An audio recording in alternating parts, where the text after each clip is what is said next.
৪২ পরিচ্ছেদ গুরুর সঙ্গে শেষ কয়দিন। শ্রীরামপুর আশ্রমে এলাম, সঙ্গে কিছু গোলাপ ফুল আর ফলমূল নিয়ে। প্রণাম করে বললাম, গুরুজি, আজ আমার ভাগ্য ভালো, সকালে আপনাকে একলা পেয়েছি। শ্রী যুক্তেশ্বরজি অত্যন্ত নিরীহভাবে আমার দিকে তাকালেন। তোমার মতলব কি বলতো বলে ঘরের চারিদিকে এমনভাবে তাকাতে লাগলেন যে দেখে বোধ হলো যেন পালাবার পথ খুঁজছেন। গুরুজি, আপনার সঙ্গে আমার যখন প্রথম সাক্ষাৎ হয় তখন আমি স্কুলে পড়ি, আর এখন আমি বড় হয়েছি, এমনকি মাথায় দু একটা চুলও হয়তো এখন পেকেছে। যদিও প্রথম সাক্ষাতের মুহূর্ত থেকেই আপনি আমায় নীরবে স্নেহ করে আসছেন, কিন্তু আপনার মনে আছে কি যে আমাদের প্রথম সাক্ষাতের দিনটি থেকে কেবল একবার মাত্র আপনি আমায় বলেছিলেন, আমি তোমায় ভালোবাসি। বলে তাঁর দিকে মিনতিপূর্ণ দৃষ্টিতে চাইলাম। গুরুদেব দৃষ্টি অবনত করে বললেন, যোগানন্দ, আমার ভাষাহীন অন্তরের মধ্যে যে প্রগাঢ় স্নেহ লুকিয়ে রয়েছে তাকে কি ভাষার রূঢ়তাতেই প্রকাশ করতে হবে? গুরুজি, আমি জানি যে আপনি আমায় ভালোবাসেন, কিন্তু তবু একটু তা শুনতে বড্ড ইচ্ছে হয়। আচ্ছা বেশ, তবে শোনো। আমার বিবাহিত জীবনে আমি একটি পুত্র সন্তান চেয়েছিলাম। তাকে যোগের পথে শিক্ষা দেব বলে মনে বড় আশা ছিল, কিন্তু তা হলো না। তারপর তুমি এলে আমার জীবনে, আমি সুখী হলাম, কারণ তোমাকে পেয়েই আমার পুত্রের স্বাদ মিটল। দুটি বড় বড় অশ্রুর ধারা শ্রীযুক্তেশ্বরজির চক্ষু হতে গড়িয়ে পড়ল। শুধু বললেন, যোগানন্দ, আমি তো তোমায় সর্বদাই ভালোবাসি। তাঁর স্নেহমাখা কথাগুলিতে আমার হৃদয় বিগলিত হল। বুক থেকে একখানা পাথর যেন সরে গেল। বললাম, আপনার উত্তর পেয়ে নিশ্চিন্ত হলাম যে স্বর্গের দুয়ার আমার জন্যে খোলাই রইল। তিনি যে ভাবোচ্ছ্বাসহীন আর আত্মস্থ এ আমি জানতাম, কিন্তু তবুও তাঁর নীরবতায় আমি প্রায় আশ্চর্য হয়ে ভাবতাম যে তাঁর মনে কি আছে। মাঝে মাঝে মনে ভয় হতো যে বুঝি বা আমি গুরুর উপযুক্ত সেবা করে তাঁর পূর্ণ সন্তোষ উৎপাদন করতে পারিনি। তাঁর প্রকৃতি ছিল অদ্ভুত, তার পুরোপুরি পরিচয় কেউ পেত না। সে প্রকৃতি ছিল স্থির, গভীর, বাইরের জগতের কাছে তা দূরধিগম্য, যার সব আকর্ষণ, সব আসক্তি বহু পূর্বে তিনি অতিক্রম করেছেন। দিন কতক পরে কলকাতার অ্যালবার্ট হলে আমায় যখন এক বিরাট জনসভায় বক্তৃতা দিতে হয়, তখন শ্রী যুক্তেশ্বর গিরিজি সন্তোষের মহারাজা আর কলকাতার মেয়রের সঙ্গে বক্তৃতা মঞ্চে বসতে সম্মত হন। যদিও গুরুদেব আমায় তখন কোনো কথাই বলেননি, তবুও বক্তৃতা দেবার সময় মাঝে মাঝে তাঁর দিকে তাকাচ্ছিলাম। মনে হলো যেন তাঁর চোখ দুটি আনন্দে হাসছে। তারপর আমাদের শ্রীরামপুর কলেজের প্রাক্তন ছাত্রদের সামনে বক্তৃতা দিতে হলো। আমার পুরানো সহপাঠীদের দিকে যখন চাইলাম, আর তারাও যখন তাদের পাগলা সন্ন্যাসীর দিকে তাকালো, লজ্জা সংকোচ দূরে ফেলে চোখের কোণে আনন্দাশ্রু জমে উঠল। আমাদের দর্শনের অধ্যাপক ডাক্তার ঘোষাল আমায় অভ্যর্থনা করতে এগিয়ে এলেন। কালের ঐন্দ্রজালিক স্পর্শে আমাদের সকল পুরানো মতান্তরই তখন তিরোহিত হয়েছে। শ্রীরামপুর আশ্রমে ডিসেম্বর মাসের শেষে দক্ষিণায়ন সংক্রান্তির উৎসব হতো। নিকট দূর বহু স্থান হতেই শ্রী যুক্তেশ্বর গিরিজির শিষ্যেরা সব এসে তাতে যোগদান করতেন। মধুর নাম সংকীর্তন, কেষ্টদার অমীয় মধুর গলার গান, আশ্রমের ছেলেদের তৈরি প্রসাদ গ্রহণ, তারপর আশ্রমের উঠানে মুক্ত আকাশতলে গুরুদেবের জ্ঞান ও গর্ভ বক্তৃতা। আহা, সেসব কি সুখের স্মৃতি, কি আনন্দের দিনই গিয়েছে। বহুদিন আগেকার সব আনন্দোৎসব আজ রাতে হয়তোবা তাতে নূতন কিছু একটা যোগ হতে পারে। গুরুদেব বললেন, যোগানন্দ, আজকের সভায় বক্তৃতা দাও। ইংরেজিতেই বলবে। এই রকম অস্বাভাবিক অনুরোধ করে গুরুদেবের চোখে কৌতুকের হাসি দেখা গেল। জাহাজে আমার প্রথম ইংরেজিতে বক্তৃতা দেবার অব্যবহিত পূর্বেকার দুরবস্থার কথা তিনি কি তখন ভাবছিলেন? আমি সে গল্প আমার গুরুভাইদের শুনিয়ে গুরুদেবের আশীর্বাদের জোরে আমার কি পরিমাণ কৃতকার্যতা লাভ হয়েছিল তার কথাও আন্তরিক ভক্তির সঙ্গে নিবেদন করে শেষ করলাম। আমি বললাম, গুরুদেবের অমেয় সাহায্য শুধু যে কেবল সেই সমুদ্রের মাঝে জাহাজেই আমার কাছে এসে পৌঁছেছিল তাই নয়, আমেরিকার মতো বিরাট মহাদেশে আজ এই 15 বছর ধরে প্রত্যহই তা আমার সঙ্গে সঙ্গে রয়েছে।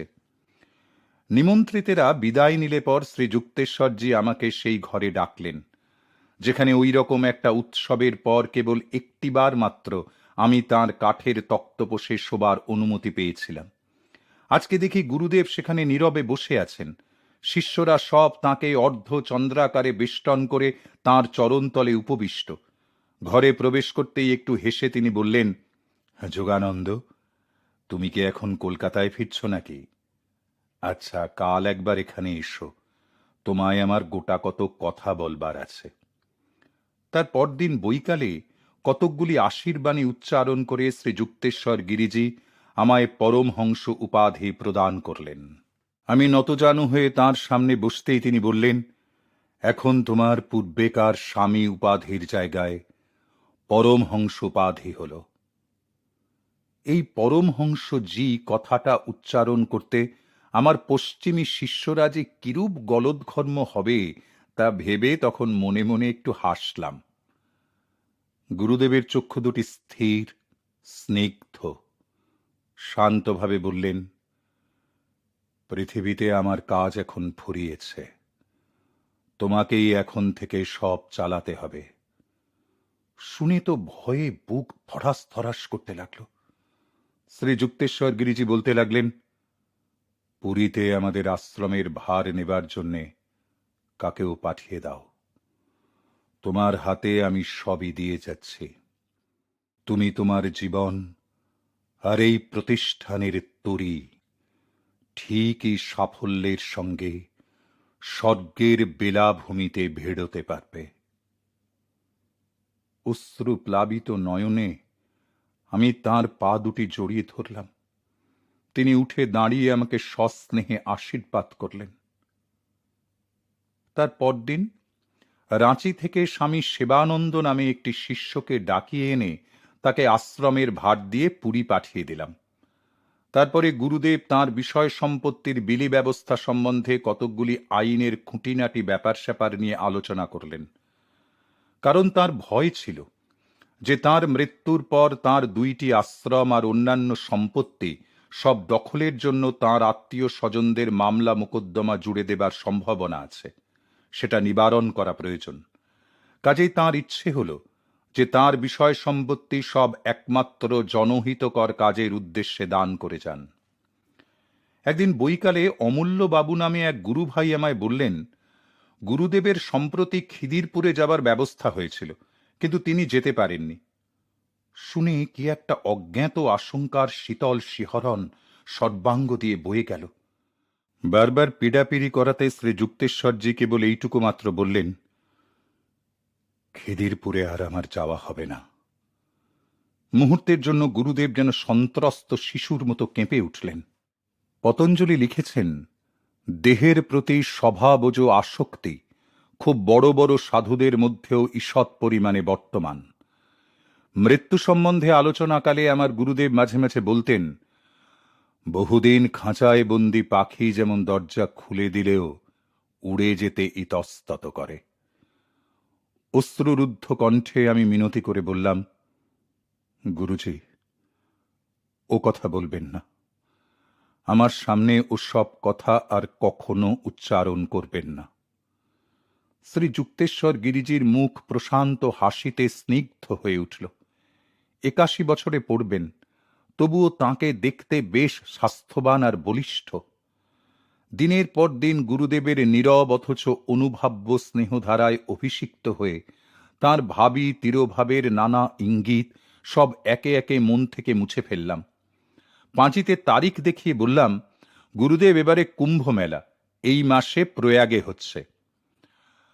তুমি কি সত্যিই কুম্ভ মেলায় যেতে চাও নাকি?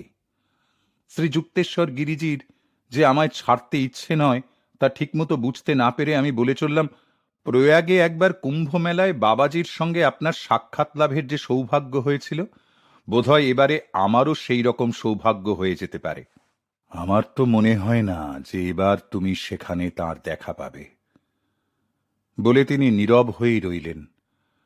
আমার মতলবে বাধা দেওয়ার তার কোনো ইচ্ছে ছিল না।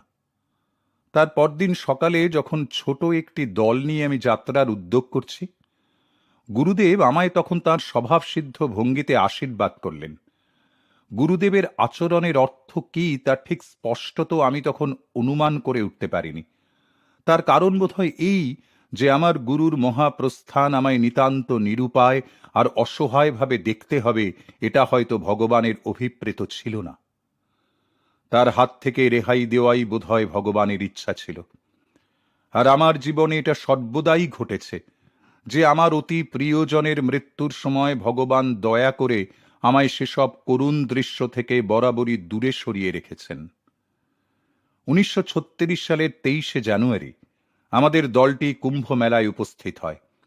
প্রায় 20 লক্ষ লোকের জনতা, সে এক বিরাট ও অভাবনীয় দৃশ্য। ভারতবাসীদের, এমনকি দীনতম কৃষকদের মধ্যেও ঠাকুর দেবতা আর সব সাধু সন্ন্যাসী, যারা ঈশ্বর লাভের জন্য সংসারের সকল প্রকার বন্ধন ছিন্ন করে সব কিছু ত্যাগ করে এসেছেন, তাঁদের উপর একটা স্বাভাবিক ভক্তি আছে। অবশ্য ভণ্ড আর বুজরুকও সেখানে যথেষ্টই ছিল। তথাপি মুষ্টিমেয় কিছু প্রকৃত মুনি ঋষি, যাঁদের আবির্ভাবে সারা দেশ দেবতার আশীর্বাদ পুত হয়ে ধন্য হয়ে গেছে, কেবল তাঁদেরই জন্য নির্বিচারে সকলকেই ভক্তি শ্রদ্ধা প্রদর্শন করা হয়ে থাকে। প্রতীচ্যবাসীরা যাঁরা এ বিরাট দৃশ্য দেখছিলেন, তাঁরা দেশের নারীর স্পন্দন আর কালের গতির সম্মুখে ভারত তার আধ্যাত্মিক উৎসাহ বলে যে অদম্য প্রাণশক্তি পেয়েছে, তা দেখবার একটা অপূর্ব সুযোগ পেলেন। প্রথম দিন আমাদের শুধু চারদিক ঘুরে ফিরে সব দেখে শুনে বেরিয়ে বেড়াতেই কেটে গেল। হাজার হাজার লোক পাপস্খালনের জন্য জাহ্নবীর পুণ্য সলিলে অবগাহন করছে। কোথাও বা ব্রাহ্মণেরা পূজা হোম বা যাগযজ্ঞ করছেন। মৌনী সাধু সন্ন্যাসীদের চরণে লোকজন নানা উপকরণ নিয়ে ভক্তি অর্ঘ্য নিবেদন করছে। সারি সারি হাতির দল, নানা আভরণে ভূষিত অশ্বদল, মন্থরগতি রাজস্থানের উটের দল সব ধীর কদমে চলেছে। তাদের সঙ্গে চলেছে সিল্ক বা ভেলভেটের নিশান বা ঝান্ডা, আর স্বর্ণ বা রৌপ্যের দণ্ড নিয়ে নাগা সন্ন্যাসীদের এক বিচিত্র শোভাযাত্রা। কৌপিনধারী সন্ন্যাসীগণ ক্ষুদ্র ক্ষুদ্র দলে বিভক্ত হয়ে নীরবে বসে রয়েছেন। তাঁদের শরীর শীততাপ নিবারণের জন্য ভস্মানুলিপ্ত।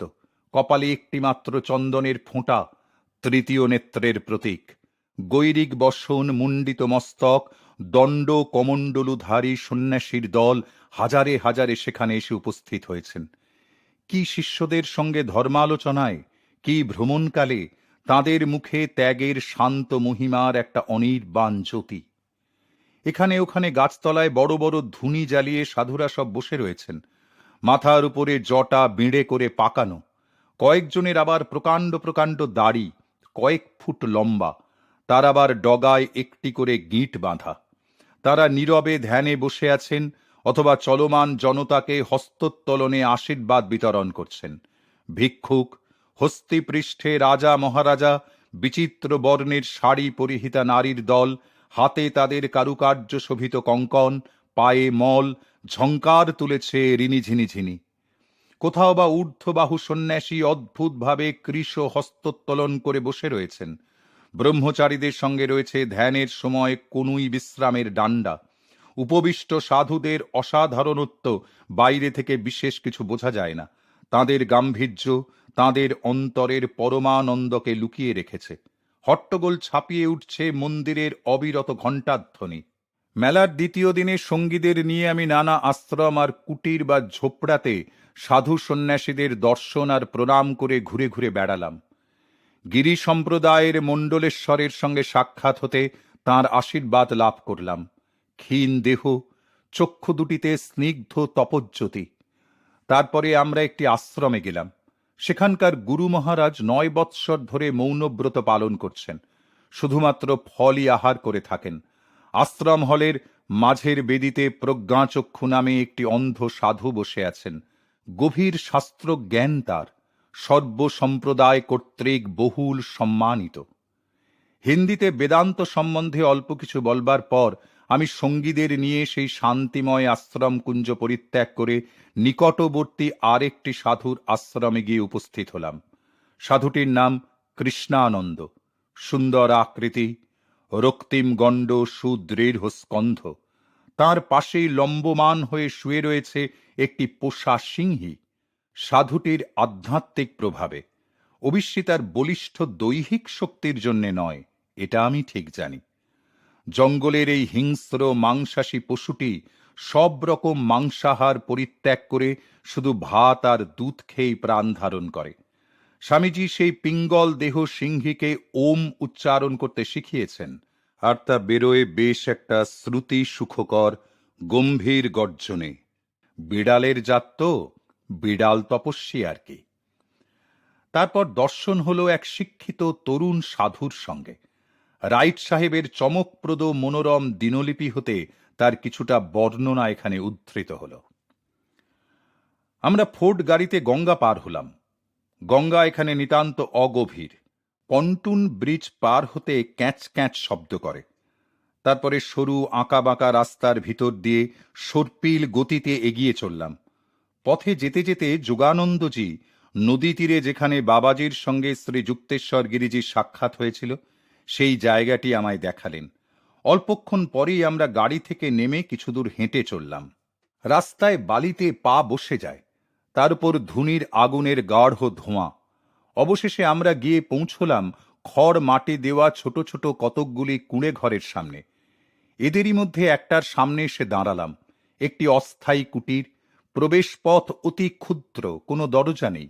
এই হচ্ছে করপাত্রীজির ডেরা। করপাত্রীজি নবীন পরিব্রাজক সাধু, অসাধারণ বুদ্ধিমত্তার জন্য প্রসিদ্ধ। সেখানে তিনি একগাদা খড়ের উপর পদ্মাসনে বসে আছেন। তাঁর একমাত্র আচ্ছাদন, আর বোধহয় তাঁর ওই একমাত্রই সম্পত্তি, একটি গৈরিক বর্ণের বস্ত্রখণ্ড স্কন্ধের উপর আলম্বিত। কোনো রকমে হামাগুড়ি দিয়ে সেই ঝোপড়ার ভিতর ঢুকে প্রণাম সারতেই দেখলাম মুখে তাঁর কি অপরূপ হাসি। বাস্তবিকই স্বর্গীয় সুষমায় ভরা। পরম শান্তি বিকিরণ করছে। দুয়ারের কাছে কেরোসিন লণ্ঠনের আলো মিটমিট করে জ্বলে দেওয়ালের উপর নানা রকম অদ্ভুত মূর্তির ছায়া রচনা করছে। তার মুখটি, বিশেষত তার চক্ষু দুটি আর সুন্দর দন্তপংক্তি হাসিতে উজ্জ্বল। তার হিন্দি ভাষণ ঠিক বুঝে উঠতে না পারলেও তার মুখের ভাব সহজেই বোধগম্য হচ্ছিল। প্রেম, আধ্যাত্মিক মহিমা ও উদ্দীপনায় পূর্ণ। তার মহত্ব সম্বন্ধে কারোরই মনে কোনো সংশয় থাকার কথা নয়। কল্পনা করুন, সাংসারিক আসক্তিবিহীন পরম নিশ্চিন্ত নিরুদ্বেগ ও সুখী জীবন। অসন বসনের কোনো ভাবনা নেই, আহারের বৈচিত্র্যের জন্য কোনো লালসা নেই। একদিন অন্তর পক্কান্ন গ্রহণ করেন, হস্তে ভিক্ষাপাত্র নেই, সর্বপ্রকার অর্থ চিন্তার জটিলতা হতে মুক্ত। টাকা কড়ি স্পর্শও করেন না, কোনো সঞ্চয় নেই। ভগবানে তাঁর সদা গভীর বিশ্বাস। যাতায়াতের কোনো হাঙ্গামা পোহাতে হয় না, গাড়িতে কখনো চড়েন না, কিন্তু স্থানান্তরে যেতে হলে সর্বদা নদীর ধার দিয়েই যাতায়াত করেন। কোথাও 1 সপ্তাহের বেশি থাকেন না, পাছে সেখানে মন বসে যায়। আর কি বিনয় নম্র ভাব! বেদে তাঁর অসাধারণ পাণ্ডিত্য। বেনারস হিন্দু বিশ্ববিদ্যালয়ের MA ও শাস্ত্রী উপাধিধারী। তাঁর চরণতলে উপবেশন করতে একটা মহান উদার ভাব আমার মনে উদয় হল। বুঝলাম যে আমি যে সত্যকারের প্রাচীন ভারতের সন্ধানে বেরিয়েছি, এখানে তার উত্তর পেলাম। কারণ আমার বোধ হল এইসব বিরাট বিরাট সাধু, সন্ন্যাসী, মুনি, ঋষি, যোগী, তপস্বীদের দেশের ইনি হচ্ছেন প্রকৃত প্রতিনিধি। করপাত্রীজিকে তাঁর পরিব্রাজক জীবনের কথা জানতে চেয়ে জিজ্ঞাসা করলাম, শীতের জন্যে বেশি কাপড় চোপড় রাখেন না? না, এই যথেষ্ট। বই সঙ্গে রাখেন না? না। যারা আমার কাছ থেকে শুনতে চান তাদের আমি স্মৃতির সাহায্যে শিক্ষা দিই। আর কি করেন? গঙ্গার ধারে ঘুরে বেড়াই। কি চমৎকার সরল ও সুন্দর জীবন! তাঁর জীবনের মধুর সারল্য, নিরুদ্বেগ শান্তি আর নিশ্চিন্ত জীবনযাত্রা আমার মনকে সবলে আকর্ষণ করল। আমেরিকায় আমার স্কন্ধে ন্যস্ত নানা কাজের দায়িত্বভারের কথা মনে পড়ল। ক্ষুণ্ণ মনে মুহূর্তেক ভাবলাম, না যোগানন্দ, এই জীবনে গঙ্গার ধারে ঘুরে বেড়ানো তোমার চলবে না, অনেক কাজ তোমার এখনো বাকি। সাধুটি তাঁর গুটিকতক আধ্যাত্মিক অনুভূতি আমার কাছে বিবৃত করার পর আমি হঠাৎ তাকে প্রশ্ন করে বসলাম, আপনি কি এসব বর্ণনা শাস্ত্র কথা থেকে বলছেন না অন্তরের উপলব্ধি থেকে? সরল হেসে তিনি উত্তর দিলেন, অর্ধেক বই থেকে, আর বাকি অর্ধেকটা অনুভব। আমরা খানিকক্ষণ সেখানে বসে রইলাম নীরব ধ্যানের শান্তিতে। উঠতে ইচ্ছে হচ্ছিল না। তার পবিত্র সান্নিধ্য ত্যাগ করে বাইরে এসে রাইট সাহেবকে বললাম, রাইট, রাজাকে দেখলে? সোনার খড়ের সিংহাসনের উপর উপবিষ্ট। রাত্রে সেই মেলা ক্ষেত্রে ভূমিতে বসে মুক্ত আকাশের নিচে নক্ষত্রালোকে আহার পর্ব শেষ করলাম। কাঠি দিয়ে গাঁথা শাল পাতায় খাওয়া, বাসনকোসন মাজার কোনো হাঙ্গামা নেই। কুম্ভমেলায় আরো দুদিন কাটিয়ে তারপরে যমুনার তীর দিয়ে উত্তর পশ্চিম দিকে আগ্রা নগরীতে গিয়ে পৌঁছলাম। তাজমহলের দিকে চাইতে স্মৃতিতে উদয় হল মর্মর স্বপ্নের অপূর্ব সৌন্দর্যে অভিভূত জিতেন্দ্র যেন আমার পাশেই দাঁড়িয়ে। তারপর চললাম বৃন্দাবনে স্বামী কেশবানন্দজির আশ্রমে। কেশবানন্দজিকে খুঁজে বের করবার উদ্দেশ্য ছিল এই পুস্তক সংক্রান্ত ব্যাপারে। শ্রী যুক্তেশ্বর গিরিজির অনুরোধ ছিল আমি যেন লাহিড়ী মহাশয়ের জীবনী লিখি। সে কথা আমি কখনো ভুলিনি। ভারতবর্ষে অবস্থানকালে যোগাবতার লাহিড়ী মহাশয়ের আত্মীয় স্বজন আর তাঁর সাক্ষাৎ শিষ্যবর্গের সঙ্গে সংযোগ স্থাপনের প্রত্যেকটি সুযোগ আমি গ্রহণ করেছিলাম। তাঁদের সঙ্গে আলাপ আলোচনা বিস্তারিতভাবে লিপিবদ্ধ করে আমি প্রত্যেকটি ঘটনা সন তারিখ সহ মিলিয়ে নিয়েছি। তাছাড়া ফটোগ্রাফ, পুরানো চিঠি ও অন্যান্য দলিলপত্রাদিও সংগ্রহ করেছি। লাহিড়ী মহাশয়ের জীবনী সংক্রান্ত কাগজপত্রাদির সংগ্রহ দিন দিন বেশ বেড়ে উঠছিল। তারপর একটু ভয়ও হলো যে এবার আমার সামনে গুরুতর শ্রমসাধ্য পুস্তক প্রণয়নের যে বিরাট দায়িত্ব এসে পড়েছে তা সম্পন্ন করি কি করে। ভগবানের কাছে প্রার্থনা জানালাম যেন এই মহাগুরুর জীবনী লেখক হিসেবে আমার কর্তব্য সুচারুরূপে সম্পন্ন করতে পারি। তাঁর শিষ্যদের মধ্যে কারো কারো মনে আশঙ্কা হলো যে তাঁদের গুরুর বিষয়ে লিখিত বিবরণে হয়তো তাঁদের গুরুকে ক্ষুদ্র করে ফেলা হবে অথবা তাঁর ভুল ব্যাখ্যা দেওয়া হবে। তাঁর এক প্রধান শিষ্য শ্রী পঞ্চানন ভট্টাচার্য মহাশয় একবার আমায় বলেছিলেন, কোনো দিব্য মহাপুরুষের জীবনী শুধু দুটো নিরস কথায় সাজিয়ে লিখলে তাঁর প্রতি অবিচারী করা হবে। অন্যান্য শিষ্যরাও তেমনি চেয়েছিলেন যে তাঁদের অমর গুরু তাঁদের অন্তরের অন্তঃস্থলেই লুকিয়ে থাকুন, তাঁর কথার বাইরে প্রকাশ করে কাজ নেই। যাই হোক, তাঁর জীবনী সম্বন্ধে লাহিড়ী মহাশয়ের ভবিষ্যৎবাণী স্মরণ করে আমি তাঁর বাহ্য জীবনের ঘটনাসমূহ সংগ্রহ আর তাদের সত্যতা প্রমাণের জন্য চেষ্টার কোনো ত্রুটি করিনি। বৃন্দাবনে কেশবানন্দজি আমাদের দলটিকে সাদর অভ্যর্থনা জ্ঞাপন করলেন তাঁর কাত্যায়নী পীঠ আশ্রমে। বিশাল ইটের তৈরি বাড়ি, বড় বড় কালো থাম দেওয়া, চারিদিকে সুন্দর বাগান। তিনি তখনই আমাদের একটি বৈঠকখানায় নিয়ে গিয়ে বসালেন। লাহিড়ী মহাশয়ের একটি বড় প্রতিকৃতি ঘরের মধ্যে শোভা পাচ্ছে। কেশবানন্দজির বয়স 90-এর কাছাকাছি, তবু তাঁর পেশিবহুল দেহ হতে শক্তি আর স্বাস্থ্যের জ্যোতি বিচ্ছুরিত হচ্ছিল। দীর্ঘ কেশ, তুষার শুভ্র শ্মশ্রু, চক্ষু দুটি আনন্দে উজ্জ্বল, প্রাচীন ঋষিদের মতোই সৌম্য দর্শন। আমি তাকে বললাম যে ভারতের গুরুদের সম্বন্ধে আমার পুস্তকে তাঁর বিষয়ে আমি উল্লেখ করতে চাই। বড় বড় যোগীরা সাধারণত নিজেদের বিষয়ে কিছু প্রকাশ করতে চান না। তবুও আমি একটু বিনীত অনুনয়ের হাসি হেসে বললাম, দয়া করে আপনার পূর্বজীবনের কথা যদি কিছু বলেন। কেশবানন্দজির ভাবে বিনয় ও নম্রতা প্রকাশ পেল। বললেন, আমার জীবনে বলবার আর বিশেষ কি আছে? বলতে গেলে আমার সারা জীবনটাই হিমালয়ের নির্জন পাহাড়ে এক নীরব গুহা থেকে আর এক গুহায় পায়ে হেঁটে বেরিয়ে বেড়াতেই কেটে গেছে। কিছুদিনের জন্য আমি হরিদ্বারের বাইরে একটা আশ্রম করেছিলাম। চারিদিকে বড় বড় বৃক্ষকুঞ্জে ঘেরা। জায়গাটি খুব শান্তিপূর্ণ। যাত্রীরা বড় কেউ সেখানে আসত না, কারণ জায়গাটাতে অনেক কেউটে সাপের বাসা ছিল। বলে কেশবানন্দজি একটু হেসে আবার শুরু করলেন। তারপর একদিন গঙ্গায় বান এসে আশ্রমটির সঙ্গে সঙ্গে কেউটে সাপগুলোকেও কোথায় ভাসিয়ে নিয়ে চলে গেল তা কে জানে।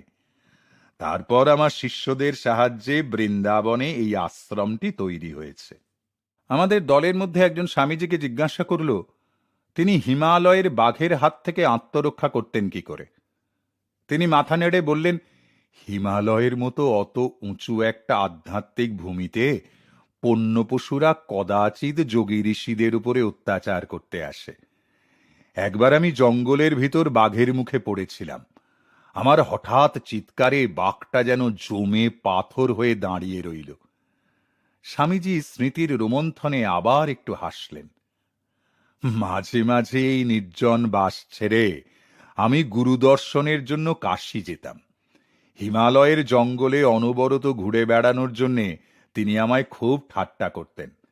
একবার তিনি আমায় বলেছিলেন, তোমার ভবঘুরে বৃত্তি আর ঘুচল না দেখছি, অনবরতই তো এখানে সেখানে ঘুরে বেড়াও। যাক রক্ষে, এই যে হিমালয় পাহাড়ের মতো বিরাট জায়গা পেয়েছ, খুব ঘুরে বেড়াতে পারবে। কেশবানন্দজি বলতে লাগলেন, লাহিড়ী মহাশয়ের তিরোধানের পূর্বে আর পরে বহুবার তিনি আমার সামনে সশরীরে আবির্ভূত হয়েছেন। হিমালয়ের উচ্চতাও তাঁর মতো লোকের কাছে তো অনধিগম্য নয়। ঘণ্টা দুই পরে তিনি আমাদের একটি খাবার দালানে সঙ্গে করে নিয়ে গেলেন। আমি সভয়ে একটি নীরব দীর্ঘশ্বাস ফেললাম। হায় রে, এখানেও দেখি যে সেই ষোড়শোপচারে আহারের ব্যবস্থা। ভারতে এসেছি, এখনো বছর পূর্ণ হয়নি, এরই মধ্যে ওজনে 50 পাউন্ড বেড়ে গেছি। তাহলেও আমার সম্মানে প্রদত্ত অন্তহীন ভোজে সযত্নে প্রস্তুত এইসব নানাবিধ উপাদেয় ভোজ্য সামগ্রী গ্রহণ করতে অস্বীকার করাটাও অভদ্রতার চূড়ান্তই হবে বলে মনে হল। ভারতবর্ষে, হায় রে, আর কোথাও নয়, বেশ হৃষ্টপুষ্ট নধরকান্তি সাধু একটি মনোরম দৃশ্যই বটে।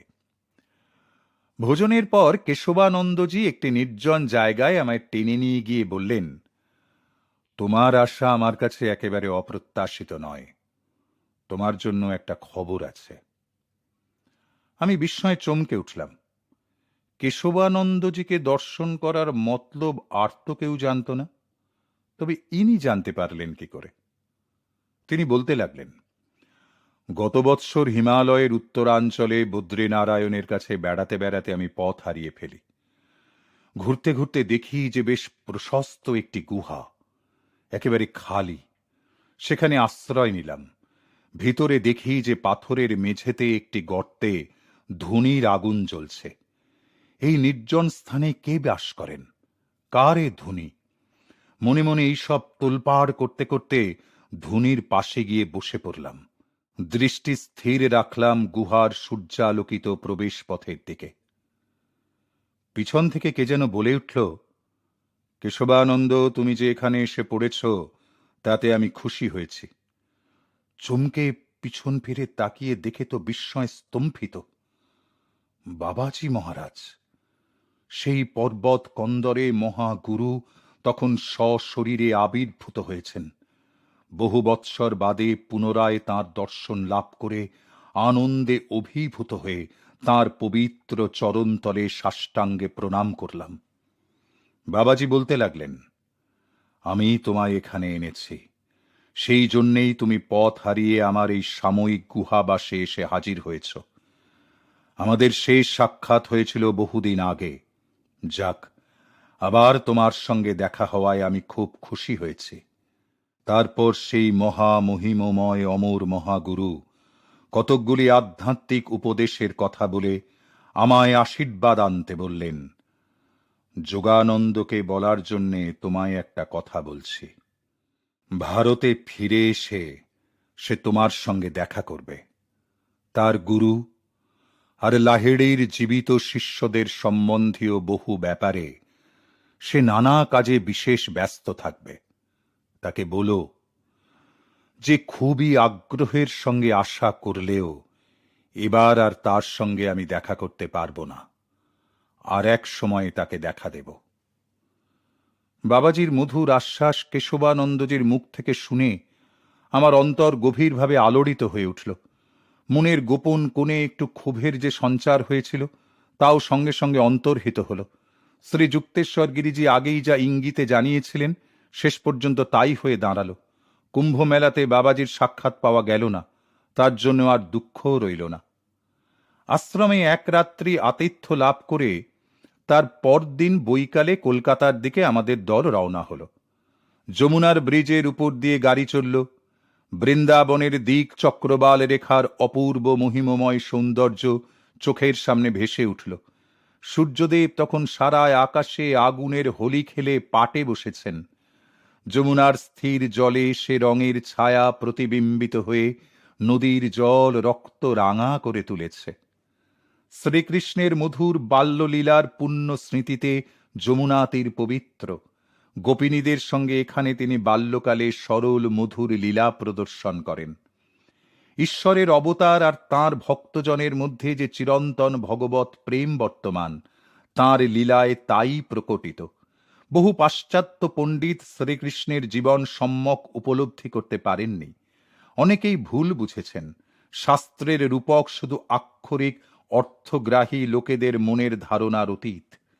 জনৈক অনুবাদকের একটি হাস্যকর ভুল এখানে উদাহরণস্বরূপ উদ্ধৃত করা যেতে পারে। গল্পটি মধ্যযুগের এক উচ্চকোটির সাধক চর্মকার রবিদাস সম্বন্ধে। মানব জাতির মধ্যে যে আধ্যাত্মিক মহিমা লুকিয়ে আছে তা তিনি নিজ বৃত্তির ভাষায় সরল প্রাণে গেয়েছিলেন। বিশাল নীল গগন মাঝে চর্মে ঢাকা দেবতার আছে। একজন পাশ্চাত্য লেখকের রবিদাসের কবিতার একটা নেহাতি কল্পনাবিহীন ও গ্রাম্য এই ব্যাখ্যা শুনে কেউ আর হাস্য সম্বরণ করতে পারবেন না। ব্যাখ্যাটি হচ্ছে এই: তিনি তারপর একটি কুটির নির্মাণ করে তাতে একটি মূর্তি প্রতিষ্ঠা করলেন। মূর্তিটি চর্মে নির্মিত। তারপর সেটি পুজো করা শুরু করলেন। রবিদাস ছিলেন ভক্তশ্রেষ্ঠ কবিরের গুরুভ্রাতা। রবিদাসের বিশিষ্ট শিষ্যবর্গের মধ্যে একজন হলেন চিতোরের রানী। তিনি গুরুর সম্মানে একবার এক বিরাট ভোজে বহু ব্রাহ্মণকে চিতোরে নিমন্ত্রণ করেন, কিন্তু নিমন্ত্রিতের দল নীচ জাতীয় মুচির সঙ্গে একত্র আহার করতে সম্মত হলেন না। তাঁরা বসলেন এক স্বতন্ত্র ঠাঁইয়ে, নিজেদের মর্যাদা ও সুচিতা সযত্নে রক্ষা করে জাত বাঁচিয়ে। তখন হলো এক ভারী মজা। নিমন্ত্রিত ব্রাহ্মণ বটুরা দেখলেন যে তাঁদের প্রত্যেকের পাশে একজন করে রবিদাস বসে, কারোরই পাশ খালি নেই। ব্যাপার দেখে তো সকলেই অবাক। যাক, তার ফল হলো এই যে এই ব্যাপারের পর গোঁড়ামি আর ততটা বজায় রইল না। চিতোরে একটা বিরাট আধ্যাত্মিক জাগরণ সাধিত হল। আমাদের ছোট দলটি স্বল্প কয়েকদিনের মধ্যেই কলকাতায় গিয়ে পৌঁছল। শ্রী যুক্তেশ্বর গিরিজির সঙ্গে দেখা করবার আগ্রহ নিয়ে এসে শুনে হতাশ হলাম যে তিনি শ্রীরামপুর আশ্রম থেকে পুরী চলে গেছেন। পুরী কলকাতার প্রায় ৩০০ মাইল দক্ষিণে অবস্থিত। ৮ই মার্চ তারিখে শ্রী অতুলচন্দ্র রায়চৌধুরী নামে এক গুরুভ্রাতা গুরুদেবের একজন কলকাতার শিষ্যকে এক টেলিগ্রাম পাঠালেন, পুরী আশ্রমে এখনই চলে আসুন। টেলিগ্রামের সংবাদ কানে পৌঁছতেই এর অর্থ কি বুঝতে আর দেরি হল না। পা দুটো ভেঙে পড়ল। নতজানু হয়ে ভগবানের কাছে আকুল প্রার্থনা জানাতে লাগলাম। গুরুদেবের জীবন যেন এ যাত্রা তিনি রক্ষা করে দেন। ট্রেন ধরবার জন্য বাড়ি থেকে বেরোতেই অন্তরের মধ্যে এক দৈব বাণী শুনতে পেলাম, পুরীতে আজ রাত্রে যেও না, তোমার প্রার্থনা সফল হবার নয়। দুঃখে যন্ত্রণায় অভিভূত হয়ে বললাম, প্রভু, পুরীতে গেলে যে তোমার আমার মধ্যে জীবন মৃত্যুর টানাটানি চলবে সে তো তোমার ইচ্ছে নয় দেখছি।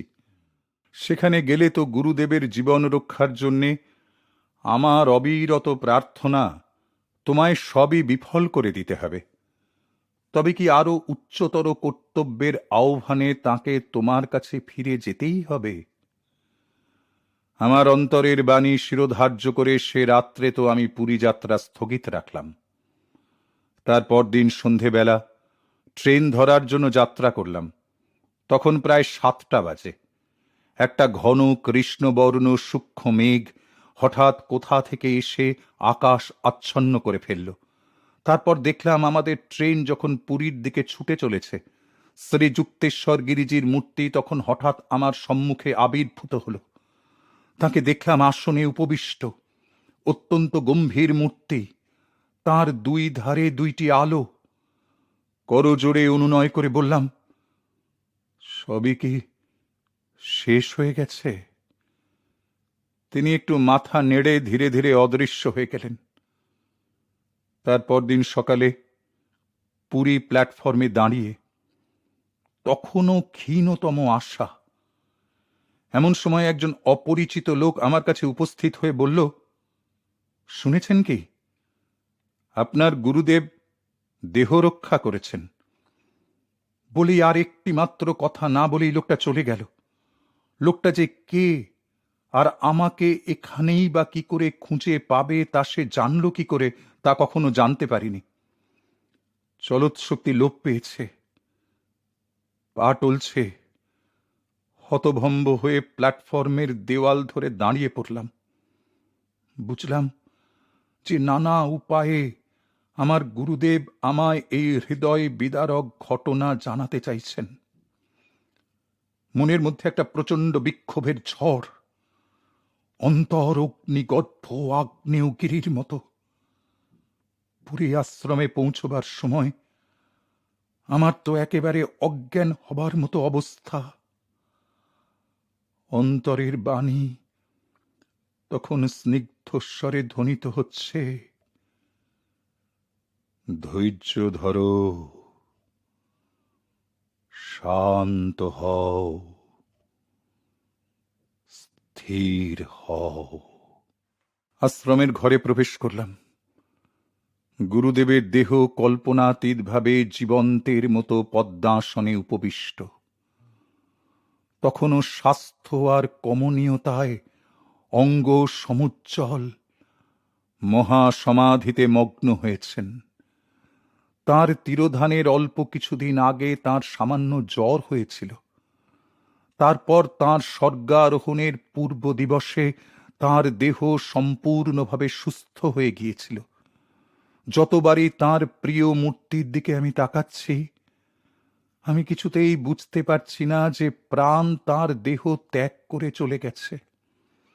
তখনও তার গাত্রচর্ম মসৃণ আর কোমল, মুখে তার একটা স্বর্গীয় পরমানন্দময় শান্তির ভাব প্রকটিত। রহস্যময় অন্তিম আহ্বানের শেষ মুহূর্তে তিনি সজ্ঞানে দেহ ত্যাগ করেছেন। অভিভূতের মতো চিৎকার করে বলে উঠলাম, বাংলার সিংহ আজ চলে গেলেন। 10ই মার্চ তারিখে আমি তার পারলৌকিক কৃত্যাদি সম্পন্ন করলাম। পুরী আশ্রমের বাগানের মধ্যে সাধু সন্ন্যাসীদের প্রাচীন শাস্ত্রবিধি অনুসারে শ্রীযুক্তেশ্বর গিরিজির পুণ্য দেহের সমাধি দেওয়া হল। পরে এক মহাবিশুভ সংক্রান্তিতে তাঁর তিরোভাব উৎসব উপলক্ষে গুরুর প্রতি শ্রদ্ধা নিবেদনের জন্য দূর দূরান্ত হতে তাঁর বহু শিষ্য সেখানে সমবেত হয়েছিলেন। কলকাতার প্রসিদ্ধ অমৃতবাজার পত্রিকায় তাঁর চিত্র সম্বলিত নিম্নলিখিত এই বিবরণটি প্রকাশিত হয়। 21শে মার্চ তারিখে শ্রীমৎ স্বামী শ্রীযুক্তেশ্বর গিরি মহারাজের তিরোভাব উপলক্ষে ভাণ্ডারা অনুষ্ঠিত হয়। যিনি 81 বৎসর বয়সে মহাপ্রয়াণ করেন, সেই উপলক্ষে তার বহু শিষ্য পুরী ধামে উপস্থিত হয়েছিলেন। স্বামী মহারাজ কাশীধামের যোগীরাজ শ্রী শ্রী শ্যামাচরণ লাহিড়ী মহাশয়ের শিষ্য ছিলেন। তিনি ছিলেন শ্রীমদ্ ভগবদ্ গীতার একজন শ্রেষ্ঠ টিকাকার ও ব্যাখ্যাতা। স্বামী মহারাজ ভারতবর্ষে যোগদা সৎসঙ্গের অর্থাৎ সেলফ রিয়েলাইজেশন ফেলোশিপের অনেকগুলি কেন্দ্রের প্রতিষ্ঠাতা আর যোগ প্রচারের প্রধান উৎসাহদাতা ছিলেন। এই যোগ প্রচার কার্য তাঁর প্রধান শিষ্য স্বামী যোগানন্দ পশ্চিমে বহন করে নিয়ে যান। শ্রী যুক্তেশ্বর গিরিজের ভবিষ্যৎ দৃষ্টি আর তাঁর গভীর উপলব্ধি স্বামী যোগানন্দকে সমুদ্র যাত্রা করে আমেরিকায় গিয়ে ভারতের ধর্মগুরুদের বাণী প্রচারে উদ্বুদ্ধ করে। তাঁর গীতা ও অন্যান্য শাস্ত্র গ্রন্থের ব্যাখ্যা শ্রী যুক্তেশ্বর গিরিজির প্রাচ্য ও পাশ্চাত্য দর্শন শাস্ত্র সম্বন্ধে গভীর জ্ঞানের পরিচয় বহন করে, যা প্রাচ্য আর প্রতীচ্যের ঐক্য সাধনে সকলের কাছে পথ প্রদর্শক স্বরূপ হয়ে আছে। শ্রী যুক্তেশ্বর গিরিজি সকল ধর্ম বিশ্বাসের মূলগত ঐক্যে বিশ্বাস করতেন বলে তিনি বিভিন্ন সম্প্রদায় ও মতের প্রধান প্রধান ব্যক্তিদের সাহায্যে ধর্মের মধ্যে বৈজ্ঞানিক ভাব সঞ্চারের জন্য সাধু সভা নামে একটি সভা স্থাপন করেন। তাঁর মৃত্যুকালে তিনি সাধু সভার সভাপতি হিসেবে স্বামী যোগানন্দ গিরিজিকে তাঁর উত্তরাধিকারী মনোনীত করে যান। ভারত আজ এরূপ একজন মহৎ ব্যক্তিকে হারিয়ে বাস্তবিকই বড়ই দীন হয়ে পড়ল। প্রকৃত ভারতীয় খ্রিস্টীয় সাধনা যা তার মধ্যে মূর্ত হয়েছিল, তা যেন তাঁর সান্নিধ্য ধন্য সকলের মধ্যে প্রসারিত হয়। কলকাতায় ফিরলাম। তাঁর সহস্র পুণ্য স্মৃতি বিজড়িত শ্রীরামপুর আশ্রমে ফিরবার মতো মন আমার এখনো ঠিক হয়নি দেখে তাঁর সেই প্রফুল্ল নামে ছোট শিষ্যটিকে শ্রীরামপুর আশ্রম থেকে ডেকে আনিয়ে রাঁচি বিদ্যালয়ে ভর্তি করবার সব বন্দোবস্ত ঠিক করে দিলাম।